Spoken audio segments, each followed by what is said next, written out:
C'est Violaine Van Neuillet, l'émission Kiosque avec Dany qui m'accompagne à la technique. Nous suivons les traces de César qui malheureusement vient de mourir. Antoine essaye de sauver son honneur et le peuple est furieux. Les conjurés essayent de sauver leur vie et ont pris la fuite. Quant à Cléopâtre, elle se rend compte que en voulant donner le titre de roi à César, eh bien, elle a aussi engendré sa perte et elle se sent responsable de la mort de César. Faute d'avoir compris les Romains, j'ai perdu l'homme que j'aimais et qui m'aurait toujours soutenu, se dit-elle. Maintenant, que vais-je devenir? Mais que va devenir l'Égypte?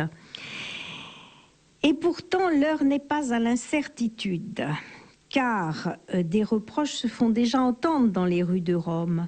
La rumeur parvient bientôt aux oreilles de la reine Cléopâtre. « Vite !» lui dit Antoine en venant la rejoindre. Dans peu de temps, les Romains briseront ces portes pour se faire justice et ils viendront ici venger la mort de César, car tout le monde te rend responsable de cette mort. Cléopâtre remercie une nouvelle fois Antoine de son aide. Elle rassemble ses servantes et embarque sur le Tibre.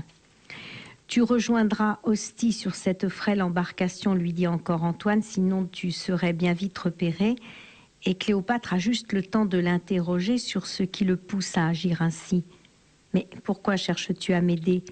Tu devrais au contraire m'en vouloir d'avoir causé la perte de César que tu aimais. » Et Antoine lui fait part de l'amour qu'il éprouve pour elle. Tant que César était en vie, il lui était impossible d'oser espérer un regard de la reine. Mais il peut maintenant lui révéler son attachement. Surprise, Cléopâtre ne répond rien. D'ailleurs, est-ce qu'elle est vraiment surprise? Vu sa perspicacité, ce serait étonnant. Elle a dû déceler quelque chose. Et je ne sais pas si, à ce moment-là, elle va manipuler Antoine. En tous les cas, dans un premier temps, il faut faire face au danger. Donc elle se contente d'embarquer. Et tandis que la barque flotte sur le Tibre, elle se remémore son arrivée triomphale à Rome. Et oui, entre sa fuite et son arrivée, ça n'a strictement rien à voir. Pendant le voyage de retour, Cléopâtre ne se laisse nullement aller au désespoir.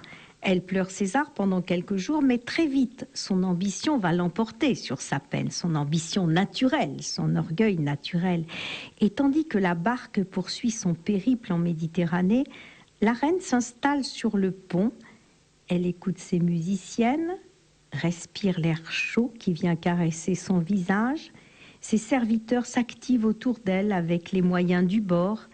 Il n'est pas dit que la reine d'Égypte a perdu son pouvoir. Il me reste Césarion, se dit-elle, les légions romaines de César, qui sont restées à Alexandrie, et puis il y a Antoine, qui est prêt à m'aider, et il y a toutes mes richesses. Que pourrait donc un Romain contre les trésors de l'Égypte? Césarion est maintenant le fils d'un dieu, car César brille dans le ciel au milieu des autres astres. Une nouvelle constellation m'est apparue dans les cieux ces jours-ci. Et donc, depuis la mort de César, le soleil n'est-il pas légèrement voilé par l'apparition de ce nouvel astre?